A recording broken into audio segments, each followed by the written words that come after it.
नमस्ते, मेरा नाम डेविड है और आप दी ललन टॉप देख रहे हैं। भारत और चीन के बीच सब कुछ सही नहीं चल रहा है।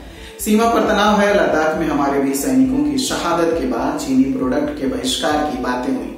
देश में चीनी कंपनियों को मिले कई सारे कॉन्ट्रैक्ट रद्द कर दिए गए। इस बीच भारत सरकार ने एक और कदम उठाया है। केंद्र ने सरकारी खरीद में चाइनीज कंपनियों की एंट्री पर एक तरह से बैन लगा दिया है। कहने का मतलब है कि केंद्र और राज्य सरकारों के किसी कॉन्ट्रैक्ट में चीनी कंपनियां पहले की तरह बोली नहीं लगा पाएंगी।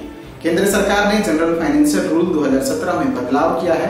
आगे बढ़ने से पहले मोटा मोटी ये जान लेते हैं कि जनरल फाइनेंशियल रूल 2017 है क्या।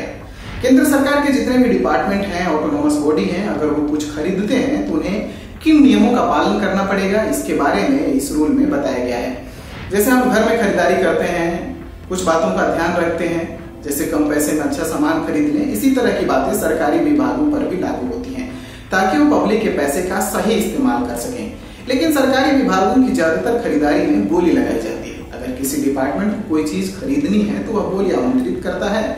जिसकी बोली कम होती है उससे सामान खरीद लिया जाता है। देश के अलावा बाहर की कंपनियां भी बोली लगाती हैं। अब इसी को सरकार ने बदला है। इसके लिए जनरल फाइनेंशियल रूल्स 2017 में बदलाव किया गया है। इस बदलाव का असर चीन, पाकिस्तान, बांग्लादेश, भूटान, नेपाल जैसे देशों पर पड़ेगा जिनके साथ भारत जमीनी सीमा साझा करता है।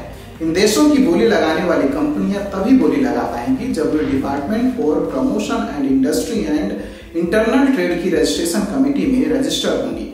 इसके अलावा उन्हें भारत सरकार के विदेश मंत्रालय और गृह मंत्रालय से राजनीतिक और सुरक्षा की मंजूरी लेनी होगी। लेकिन एक और बात है, सरकार ने बांग्लादेश, नेपाल, म्यांमार को नए नियमों से छूट दी है। इसके पीछे वजह है लाइंस ऑफ क्रेडिट। बोलचाल की भाषा में कहें तो भारत सरकार कुछ देशों को रियायती दर पर लोन देती है, खासकर उन देशों को जिनके विकास में भारत मदद करता है। इनमें बांग्लादेश, नेपाल और म्यांमार जैसे देश शामिल हैं जिनको भारत ने कर्ज दिया है। लाइन ऑफ क्रेडिट के तहत नए नियमों से इन देशों को छूट दी गई है। सरकारी खरीद में चाइनीज कंपनियों का बोलबाला रहता है। नए नियमों का सबसे ज्यादा असर चीन पर ही पड़ेगा, क्योंकि बाकी देशों को भारत ने लाइंस ऑफ क्रेडिट के तहत छूट दे दी है। कहा जा रहा है कि भारत सरकार ने नियमों में बदलाव राष्ट्रीय सुरक्षा को ध्यान में रखकर किया है।